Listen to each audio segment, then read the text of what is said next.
večer, vítam vás tu, vážené pani učiteľky, vážené moje milé kolegyne a hlavne vás, milí štvrtáci, na dnešnom 8. ročníku Noci s Andersenom.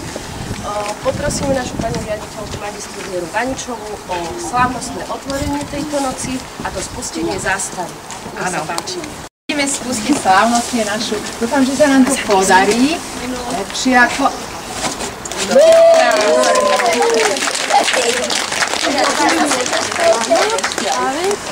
A teraz máte deti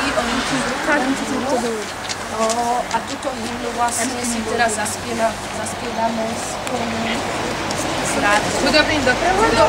No výborne. Ktoré vložíš ticho do srdca nám, hladí nás tisíc ráz, preto raz každý z nás usilí moc prežiť tú krásnu noc.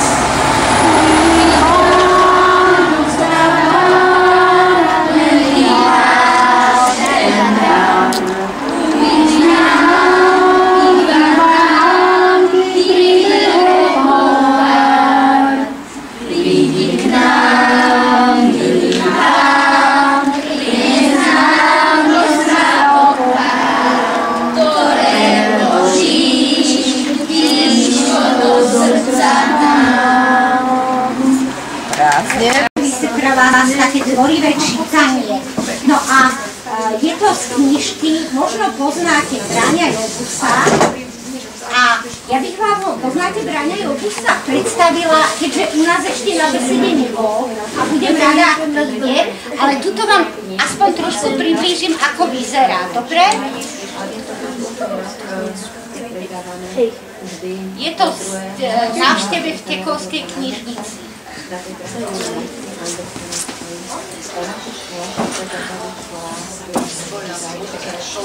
Rovnako ako pedále, aby sa mi nešmykal. Jednoducho mám pár lôžky, mám kopútka. Baví ma to. No a keď ste zvedavé, čo všetko som už vyparatil, tak sa na chvíľku pozastavíme a ja na vás vysypem niekoľko príbehov z korby môjho kamiona. Ale poviem vám, že dnesný deň bol taký náročný, že som strašne rád, že som prišiel domov a pustím si nejakú telku. No dúfam, že nebudú dávať telenovely, mám to rád. Teda nemám to rád. Výborné správy.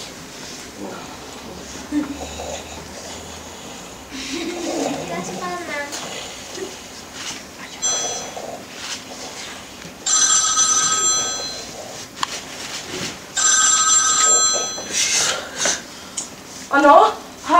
Haló, čo sa deje? Tak kde prosím ťa si pekne? Povedz mi, kde si? Ľudia tu už čakajú na mlieko a rožky a teba nikde. Vieš, koľko je hodina Ciaša tvojho? Dobré ráno, pani vedúca. Ja neviem, čo sa stalo, asi mi nezvonil budík, ale mne to napravím. Už aj letím, majte sa!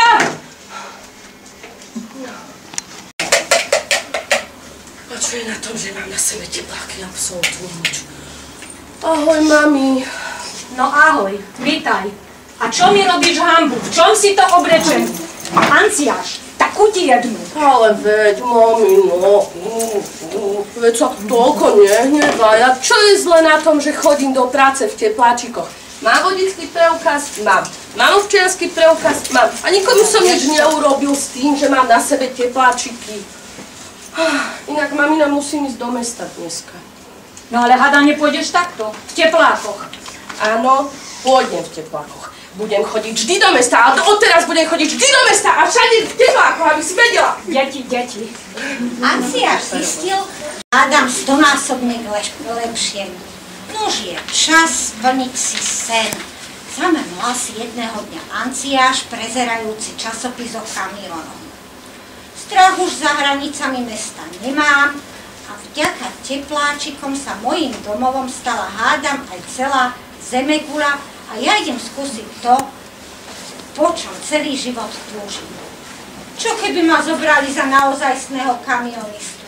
Želal si Anciáš a začal hľadať pracovné ponuky z oblasti dopravy na www.profesia.sk. Po dobrom šoférovi sa len tak zaprášil. A tak sa stalo, že hneď v prvej firme sa od šéfa dozvedel. Áno. Dobrý deň. Dobrý. Ja som Anciáš, teším ma. A prišiel som sa opýtať na ten inzerát. Áno, si prijatý. Beriem ťa. To vážne? Áno, od zajtra nastupuješ prvú jazdu na Ukrajinu a potom sa všetko včas dozvieš. Pôjdeš ďalej podľa potreby. Samozrejme. No, dúfam, že vás teda nesklamem a budem sa snažiť. Takže pôjdeš do Užhorodu, vyložíš magnety z kamionu, potom naložíš klince na plnú prepravku, ale najskôr si urobíš prestávku podľa zákona. Rozumeno? Rozumeno. Tak, môžeš vyraziť. No, ďakujem vám teda ešte raz veľmi pekne. Ide sa na Ukrajinu! Takže čo mi to kázal? Vravel o rifloch, o ríši, o klincoch. Dobre, takže začíname. Všetko prebiehalo v poriadku, ale čo sa nestalo na slovensko-ukrajinskej hranici na pasovej kontrole. Anciáš sa obzrel a na zemi spadal zranenú dážďovku. Preboha živého. Čo som to ja len spôsobil? Haló, zvieratko, malé, krásne rúže, som ťa nechcel zabiť. Mám zavolať 112. Nemám zavolať 112 je medzinárodný, to by malo fungovať.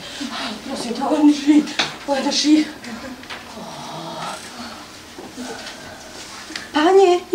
Pane, čo sa vám stalo?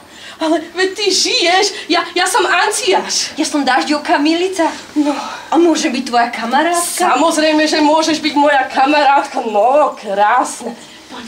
A vieš čo, akurát cestujem na Ukrajinu, budeš mi robiť spolujazdca. Dobre? Idem s tebou. Anciáš si totiž uvedomil, že dažďovky sú jedna z mála tvorov na svete, ktorí po svojom pretrhnutí môžu žiť ďalej. Milica ho poprosila, aby ju so sebou zobral na Ukrajinu, že chce vidieť kus sveta. Anciáš sa veľmi zaradoval, naštartoval kamión a keď unavená Milica zaspala na sedadle spolujazdca, tak odstavil auto a kúpil Milici prvý darček. Slnečné okuliare.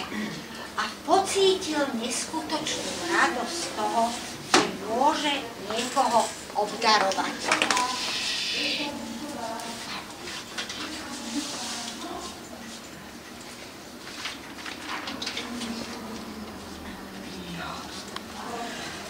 Rozdávať je také fantastické.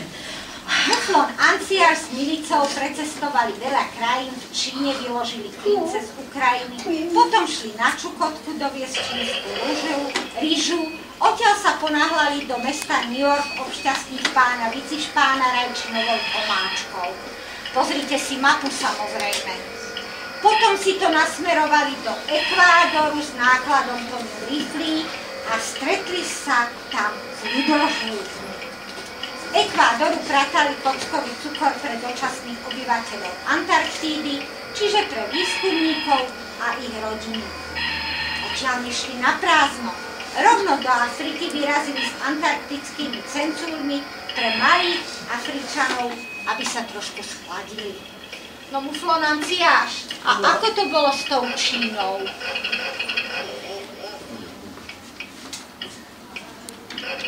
Ticho.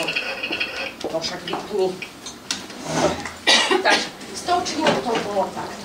Dostal som za úlohu doviesť pár klincov do Číny na stavbu vodnej hydroelektrárne. Ale bližšie vám o tom povie pán stavby vedúci, môžem vás poprosiť? No, musím povedať, že moji robotníci boli veľmi nadšení, keď im prišiel materiál a mohli sa hneď pustiť do stavby. Ale ešte treba povedať, prečo meškali s plánom výstavby. Bol to environmentálny problém. Miestny vodník Tinťong im kradol po nociach materiál zo stavby, lebo sa bál znečistenia svojho jazierka. Dovidenia. Neskutočné. Ďakujeme veľmi pekne, pán stavby vedúci. Milická, no počula si to? Počula. Neviem, ako pomôcť. A ty, Anciáš, a čo ty toľko rozmýšľaš? Rozmýšľam nad tým, ako by sme tomu nešťastnému vodníkovi pomohli. No, a nemôžem na to prísť. Ach, dumám. A čo tak? No, kúpiť mu čističku odpadových vôd. Milica, ty, super! Ja mám prvú výplatu a mám peniaze, poďme teda kúpiť tak poď, ideme. Čističku. Á, táto je super. Tá je výborná. Dáme aj mašu. Dáme. Aby sa vodníkovi páčila. Vodník býva pri jazierku, takže ho pekne navštívime. Pán vodník. Dobrý deň. Pán vodník, ste doma? Brekeke, čo otravujete? No, dobrý, ja som Anciáš. Tinčong. Dažďovka Milica. Dobrý deň. No, a my sme vám prišli dať darček. No, isto. Čističku odpadových vôd. Aby ste už viac nemali problém s hydroelektrárňou, ktorá vám znečisťuje vaše jazierko. To vážne? Uvidíte, že budete nadmieru spokojní. No, nech sa páči. Tak ďakujem. Brekeke. Výborne. Vodník, Ďakujem. Dovidenia. Dovidenia. Vodník Brekeke sa hneď s čističkou utiahol pod vodnú hladinu a začal študovať návod na použitie. Muflon Anciáš a Dažďovka Milica sa rozlúčili s vďačnými robotníky v hydroelektrárni. Ahojte! Rozvážali náklad, robili dobré skutky, stretávali sa s rôznymi zaujímavými ľuďmi a ak chcete vidieť s akými a čo všetko zažili, prečítajte si knižku Muflon Anciáš a jeho spanilá jazda. A mám ešte pre vás jedno prekvapenie, že aj v polnočnom čítaní dostali sme novú knižku od Bráňa Jobusa zo Slovartu a potom si ju môžeme prečítať, hej?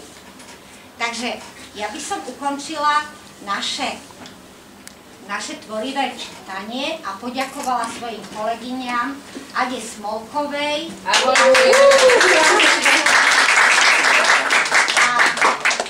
Tonke Šaradinovej. A Dažďovke Janke Šebestovej. Nehovorím. No a ak sa vám chce, tak... Môžeme si zatancovať. A určite sa vám chce. On ešte teda, ako ste videli, že je aj hudobník, tak zložil takú vtipnú pieseň. Poďte hore a budeme na ňu tancovať. Uvidíte, že to pôjde. Poďte. Aj sem už máte, môžete ísť aj sem. Poď. Takže toto je ukážka. A kľudne. Možné.